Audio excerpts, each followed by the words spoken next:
Welcome to come back. This is R. Sharma. Today I am going to talk about past indefinite tense. In this tense I am going to tell you the definition, identifications and usage of this tense.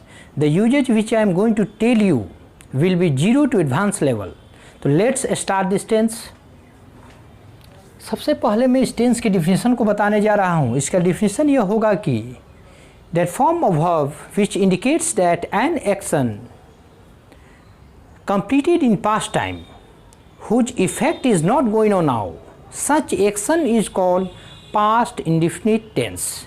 यानी क्रिया के जिस रूप से यह बोध हो कि कोई कार्य भूतकाल में समाप्त हो चुका था, जिसका प्रभाव अभी यानी वर्तमान समय में जारी नहीं था, तो ऐसी क्रिया को पास्ट इंडेफिनिट टेंस कहा जाता है. इसमें एक और बात ध्यान रखें कि कुछ ऐसी भी क्रिया होता है जो पास्ट में शुरू होता है लेकिन उसका प्रभाव वर्तमान में जारी होता है. तो ऐसे वक्त ऐसे क्रिया को प्रेजेंट परफेक्ट टेंस में ले जाया जाता है, लेकिन इसमें अंतर यही है कि इसका प्रभाव वर्तमान में नहीं है, इसका प्रभाव पास्ट में ही रहकर समाप्त हो चुका है, इसलिए इसे पास्ट इंडेफिनिट टेंस में ले जाया जाएगा. इस टेंस का जो स्ट्रक्चर है अब वो मैं बताने जा रहा हूँ. जो असर्टिव सेंटेंस या अफर्मेटिव सेंटेंस या पॉजिटिव सेंटेंस में इस्तेमाल किया जाता है उसमें यह है कि सब्जेक्ट के बाद भी2 यानी वर्ब का दूसरे रूप का इस्तेमाल किया जाता है और ऑब्जेक्ट या कॉम्प्लीमेंट का इस्तेमाल किया जाता है. जैसे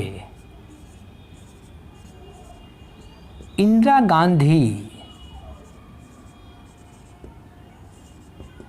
died in 1984. इंदिरा गांधी 1984 में मरी थी. यानी यह कार्य जो है 1984 में यानी भूतकाल में समाप्त हो चुका था, यानी समाप्त हो चुका है. अब इसका प्रभाव वर्तमान में नहीं है, इसलिए ऐसे एक्शन को पास्ट इंडेफिनिट टेंस में ले जाया गया और इसमें भी2 का इस्तेमाल किया गया. यहाँ डाइड डाई भी1 है और डाइड भी2 है. जैसे गो वेंट गॉन, यहाँ वेंट भी2 है. राइट रोट रिटेन, यहाँ रोट भी2 है. प्ले प्लेड प्लेड, यहाँ प्लेड भी2 है और भी3 भी प्लेड है. कुछ ऐसे भी वर्ब होता है जो तीनों एक ही रूप में होता है, जैसे पुट पुट पुट. तो हम लोग उसके वाक्य से हम लोग पकड़ते हैं या उसके एक्चुअली वर्ब के बाद आने वाले मेन वर्ब से पकड़ लेते हैं कि वो किस रूप में है. तो यहाँ पर पुट पुट पुट यानी पुट यहाँ भी2 भी है, भी1 भी है और भी3 भी है. तो यहाँ ध्यान रखें, इसे यदि निगेटिव में इस्तेमाल करें तो सब्जेक्ट के बाद इसमें अलग से डीड जैसे एक्चुअली वर्ब का प्रयोग भी2 के रूप में करते हैं. इसलिए अब मेन वर्ब का इस्तेमाल यानी भी2 का इस्तेमाल ना होगा, क्योंकि भी2 के रूप में डीड का इस्तेमाल कर दिए तो मेन वर्ब यानी डाइड जो है अब डाई में बदल जाएगा, भी1 में बदल जाएगा और तब ऑब्जेक्ट या कॉम्प्लीमेंट में इस्तेमाल करेंगे इसे. जैसे सी डिड नॉट डाई इन 1984. वो 1984 में नहीं मरी थी. इसी तरह इसका निगेटिव बनेगा तो होगा इंटरोगेटिव बनेगा तो इसमें डीड को बाहर निकाल देंगे. तो डीड सी डाई इन 1984, क्या वो 1984 में मरी थी या क्वेश्चन मार्क दे देंगे. उसका निगेटिव इंटरोगेटिव का निगेटिव बनाएंगे तो did she not die in 1984 question marks, क्या वह या क्या वे 1984 में नहीं मरी थी. उसी का अब next WH question word of interrogative sentence बनाएंगे. तो WH क्वेश्चन वर्ड का इस्तेमाल करेंगे सबसे पहले. जैसे Y did C die in 1984, तो वह 1984 में क्यों मरी थी. उसी का निगेटिव बनाएंगे तो why did she not die in 1984 question marks, यानी वह है या वे 1984 में क्यों नहीं मरी थी। ये 6 फॉर्म्स हैं या सेंटेंस के रूप हैं जिनका इस्तेमाल किया जाता है इस टेंस में। अब हम लोग यूज को समझें तो इसका मेन यूजेज है, इसको ध्यान रखेंगे। इस छात्र प्रयास करें कि इसे सभी छात्र शेयर भी करते चलें, ताकि जो भी बच्चे अभी तक इतने यूजेज को नहीं पढ़े हों तो वो पढ़ सके, ताकि उनका प्रत्येक लेवल का कॉम्पिटिटिव एग्ज़ाम्स हो, चाहे किसी लेवल का एग्ज़ाम हो, सोल्व होने लगे। क्योंकि इतने लेवल तक बच्चे शायद ही जा पाते हैं। तो ध्यान रखें, इसमें फर्स्ट जो यूजेज हैं जो है कि past indefinite tense use to express completed action. तो यानी कि तो सबसे पहले हमने कंप्लीटेड एक्शन को लिखे हैं, क्योंकि पास्ट इंडिफिनिट टेंस का प्रयोग पूरा किए गए यानी समाप्त किए गए कार्य को दर्शाने के लिए किया जाता है। तो यहाँ जैसे ध्यान रखें, Columbus discovered America.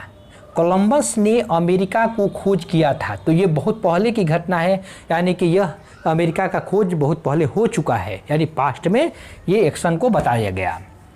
Second one है कि पास्ट में indefinite tense is used to express habitual action in past, यानी पास्ट में जो आदतन कार्य है उसे दर्शाने के लिए पास्ट इस टेंस का प्रयोग किया जाता है, यानी हैबिचुअल एक्शन का इसमें प्रयोग किया जाता है। ऐसे एक्शन यानी in this tense some adverb of time is used, यानी इस टेंस में कुछ एडवर्ब ऑफ टाइम का प्रयोग किया जाता है, जैसे always, never, seldom, sometimes etcetera. जैसे देखें, ही always came in time, came CAME came in time, वह है हमेशा समय पर आता है, आता था। यहाँ पर जो इस्तेमाल किया गया केम, ये V2 के रूप में है और ये बता रहा है कि हमेशा वो आता था, यानी कि हैबिचुअल एक्शन का इसमें इस्तेमाल किया गया है। इसी तरह आई नेवर टोल्ड अ लाई, मैं कभी झूठ नहीं बोलता था, यह मेरी आदत है, हैबिट है, हैबिचुअल एक्शन है। तो पास्ट के हैबिचुअल एक्शन को दर्शाने के लिए इस टेंस का इस्तेमाल किया जाता है। एंड थर्ड वन यूजेज जो है कि past indefinite tense is used to express situations, positions और एग्जिस्टेंस, यानी कि स्थिति परिस्थिति को दर्शाने के लिए या अस्तित्व को दर्शाने के लिए इस टेंस का प्रयोग किया जाता है पास्ट के। जैसे farmers were at the point of starvation, यानी कि जो फार्मर्स हैं, किसानगण हैं, वो मरने के कगार पर थे।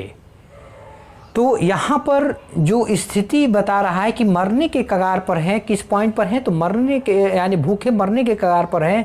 तो इस स्थिति में इनके ये बता रहा है, सिचुएशन या पोजीशन बता रहा है कि किस पोजीशन पर हैं।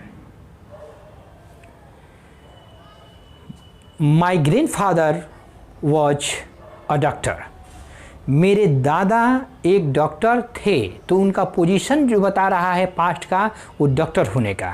तो ऐसे में पोजीशन, सिचुएशन और एग्जिस्टेंस को बताने के लिए पास्ट इंडिफिनिट टेंस का इस्तेमाल किया जाता है। इसके अलावा जैसे एक there was a king here, यहाँ एक राजा रहता था, यानी उसका अस्तित्व बता रहा है, एग्जिस्टेंस को बता रहा है पास्ट को कि वहाँ एक राजा रहता था। अब नेक्स्ट 4 है कि past indefinite tense is used to express possession और ओनरशिप इन पास्ट, यानी पास्ट इंडिफिनिट टेंस का प्रयोग पास्ट के स्वामित्व को दर्शाने के लिए किया जाता है या उसे अधिकार को दर्शाने के लिए किया जाता है। जैसे India has lots of gold, यानी भारत के पास बहुत सोना था, यानी कि ये जो एक्सप्रेस किया गया ये भूतकाल के उसका जो अधिकार है या पोसेशन है या मालिकपन है उसको दर्शाया गया।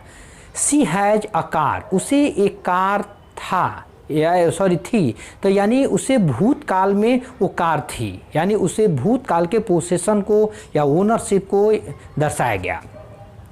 और 5th वन है कि past indefinite tense used to express completed two actions simultaneously, यानी कि एक ही समय में दो कार्य कंप्लीट हुए को दर्शाने के लिए इस टेंस का प्रयोग किया जाता है।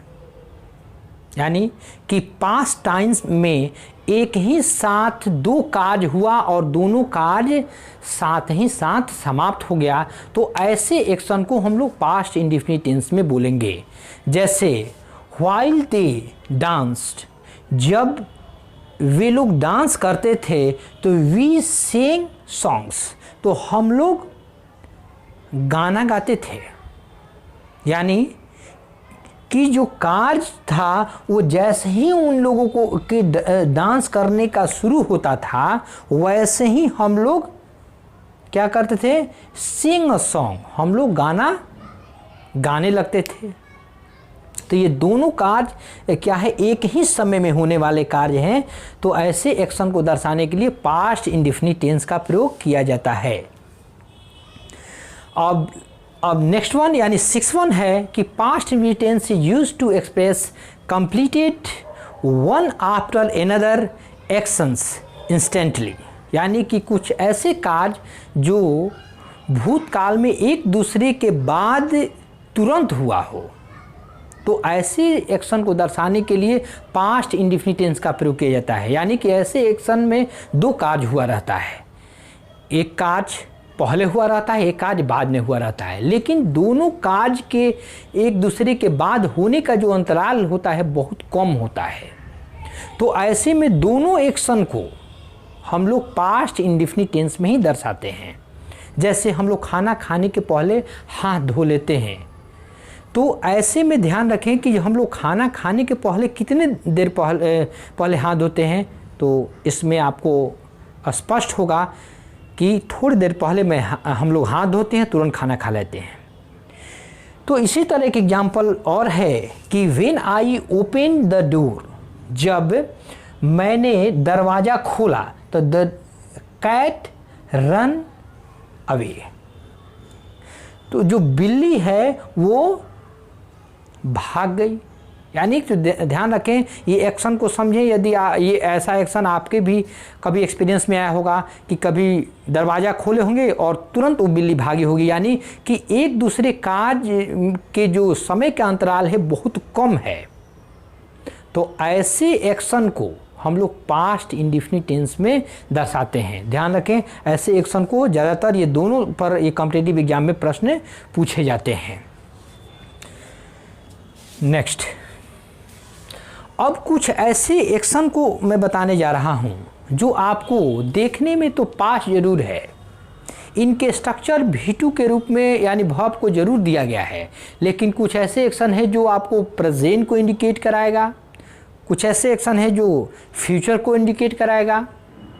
तो ध्यान रखें, इन एक्शन को भी हम लोग ज़्यादातर कॉम्पिटिटिव एग्ज़ाम में देखते हैं या ऐसे कॉम्पिटिटिव एग्ज़ाम में पूछा जाता है, जिसमें ध्यान रखें कि past indefinite tense is used to express conditional sentence as if clause, यानी इफ क्लॉज के रूप में कंडीशनल सेंटेंस को इसमें दर्शाया जाता है। जैसे if you got 90% marks you would get a prize. कह रहा है कि यदि तुम गॉट यहाँ V2 के रूप में, यहाँ ध्यान रखें ये V2 है और यहाँ तो वुड के बाद V1 का रूप में प्रयोग होता है, तो वुड यहाँ पर पास्ट है। तो ये कह रहा है कि यदि तुम 90% मार्क प्राप्त कर लेते हो तो तुम्हें एक प्राइज मिलेगा। तो इससे क्या बोध हो रहा है, इसमें दो बात एक्सप्रेस हो रहा है, यानी दो बात स्पष्ट हो रहा है। पहला कि ये पास्ट में जरूर दिया है, यह इंडिकेट करा रहा है प्रेजेंट का और फ्यूचर का, कि यदि तुम 90% मार्क्स प्राप्त कर लेते यानी कि अभी तुम्हारा आ गया होता है यानी प्रेजेंट, तो you would get a prize, तो तुम प्राइज पा लेते। यानी इसका मतलब है कि तुम भविष्य में अब तुम्हें मिल जाता, यानी तुम भविष्य में मिलने के योग्य होते। तो इसमें प्रेजेंट यानी लिखा है पास्ट में और इंडिकेट करा रहा है प्रेजेंट और फ्यूचर का। इसमें भी बच्चे कंफ्यूज हो जाते हैं इसका अर्थ निकालने में, तो फिर से सुन लें। यदि तुम 90% मार्क्स प्राप्त कर लेते, यानी अभी तुम एग्ज़ाम तुम दे चुके हो, पास्ट में काज हो चुका है, लेकिन उसका रिजल्ट जो आया अभी, तो वो बता रहा है कि यदि तुम प्राप्त कर लिए होते प्रेजेंट में, तो तुम्हें भविष्य में करा कि यू वुड गेट प्राइज, तुम्हें एक प्राइज मिलता। नेक्स्ट, तो प्रेजेंट और फ्यूचर को इंडिकेट कराया।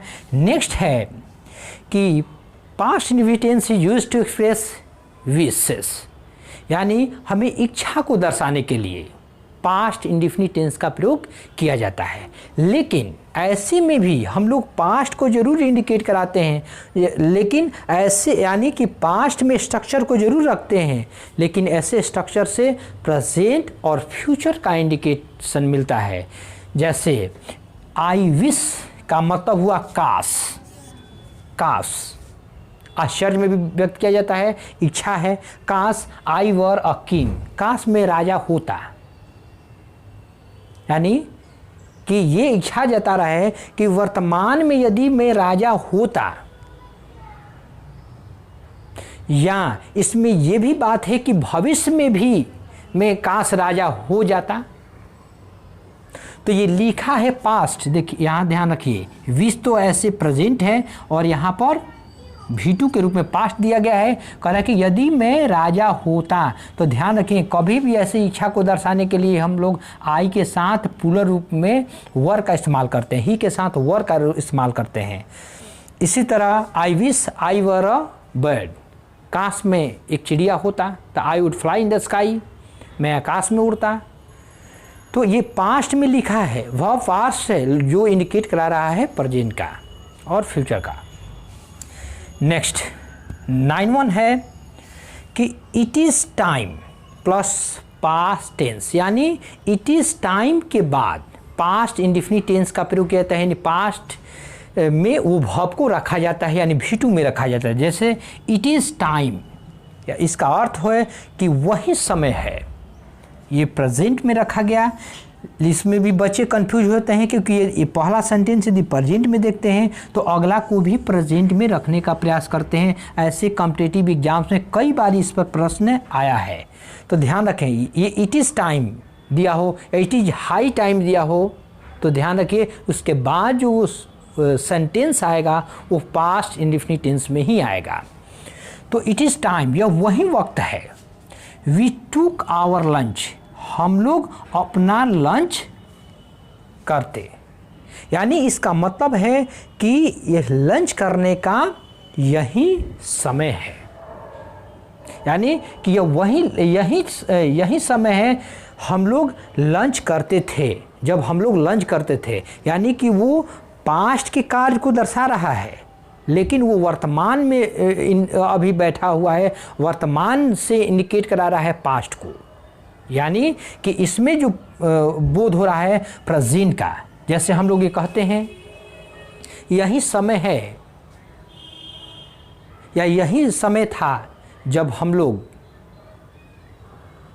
ताजमहल देखने गए थे, तो हम लोग इस समय हम लोग कभी न कभी हम लोग ताजमहल देखने गए थे, जो अभी के समय को इंडिकेट करा रहा है पास्ट से जोड़ करके, जो इसी समय पर हम लोग ताजमहल पास्ट में देखने गए थे। तो ये पास्ट में लिखा है और प्रेजेंट को इंडिकेट करा रहा है, इस पर भी ध्यान रखें। इस पर मैं कॉम्पिटिटिव एग्जाम से कुछ क्वेश्चन मैं लाऊंगा नेक्स्ट डे, यानी नेक्स्ट वीडियो लेक्चर में।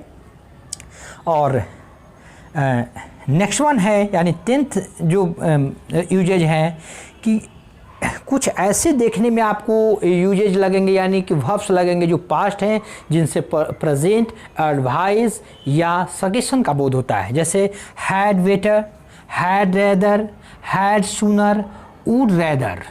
फिर से समझे, हैड रेदर चाहिए, हैड बेटर चाहिए हिंदी अर्थ होता है, हैड रेदर यानी चाहिए ही होता है, हैड सूनर चाहिए ही होता है, वुड रेदर चाहिए ही अर्थ होता है, चाहे वुड सूनर चाहिए ही अर्थ होता है। यानी इन सभी का अर्थ एक शब्दों में कहा जाए तो चाहिए होता है। एक और शब्द में यदि कहा जाए तो ज़्यादा बेहतर होता का लगा सकते हैं। हम लोग कहते हैं कि ज़्यादा बेहतर होगा कि यहाँ से वहीं बैठते, ज़्यादा बेहतर होता कि हम लोग घर चले जाते। तो आप या तो ज़्यादा बेहतर के अर्थ में लगाएं या एक शब्दों में छोटे चाहिए के अर्थ में लगाएं। जैसे you had better consult a good doctor, यानी कि तुम्हें एक अच्छे डॉक्टर से कंसल्ट यानी संपर्क करना चाहिए, या तुम ज़्यादा बेहतर होता कि तुम एक अच्छे डॉक्टर से संपर्क कर लेते। तो ध्यान रखें ये लिखा है पास्ट टेंस में, हैड V2 के रूप में है, लेकिन इंडिकेट करा रहा है प्रेजेंट का, यानी प्रेजेंट टेंस में ये इसका स्ट्रक्चर का इंडिकेशन मिल रहा है। तो ध्यान रखें, तो ये इसका अर्थ हैड बेटर को हम लोग चाहिए में लगाएंगे। इसी स्थान पर हैड रेदर का भी इस्तेमाल कर सकते। You had rather consult a good doctor, you had sooner consult a good doctor, you had you would rather consult a good doctor, यहाँ इस्तेमाल कर सकते हैं। सभी का अर्थ चाहिए के ही अर्थ में होगा। तो लिखा है पास्ट, अर्थ आ रहा है प्रेजेंट का, जिससे एक सजेशन यानी सुझाव या एडवाइस यानी सलाह का बोध हो रहा है। और लास्ट वन है इनडायरेक्ट स्पीच में। इस टेंस को हम लोग इनडायरेक्ट स्पीच में भी दर्शाते हैं। जैसे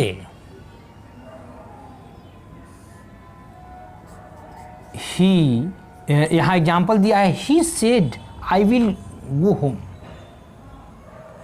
यानी उसने कहा कि मैं घर जाऊंगा। तो इसे इनडायरेक्ट स्पीच में, डायरेक्ट स्पीच में दिया है, इसका इनडायरेक्ट स्पीच होगा ही सेड को सेड में ही ले जाते हैं। ऑब्जेक्ट यदि रहता है इसके बाद तो इसको टोड में बदल देते हैं, और डबल इन्वर्टेड कमा के बदले में that I, first person I है, सब्जेक्ट के अनुसार करेंगे, यानी सब्जेक्ट के अनुसार यहाँ ही है इसमें सब्जेक्ट, तो इसलिए ही को बदल दिए। अब विल जो है वुड में बदल जाएगा, वुड, गो बदल जाएगा, सॉरी गो ही रहेगा, क्योंकि किसी भी मोडल विभर के बाद में गो का यानी V1 का ही प्रयोग किया जाता है। होम, यानी कह रहा है कि he said that he would go home, यानी कि इसे हम लोग पास्ट में बदल दिए। ये क्योंकि ये पास्ट टेंस में था, V2 में था, तो इसे भी हम लोग पास्ट टेंस में, ये विल जो था ये हमें पास्ट में, विल पास्ट में नहीं था, इसलिए इसे हम लोग विल को वुड में कर पास्ट में बदल दिए, यानी कि यहाँ पर वुड पास्ट का रूप है। यदि आप लोगों को वीडियो पसंद आया हो तो इसे लाइक, सब्सक्राइब तथा शेयर करना न भूलें। साथ ही साथ प्रत्येक छात्र इस पर कमेंट अवश्य करें।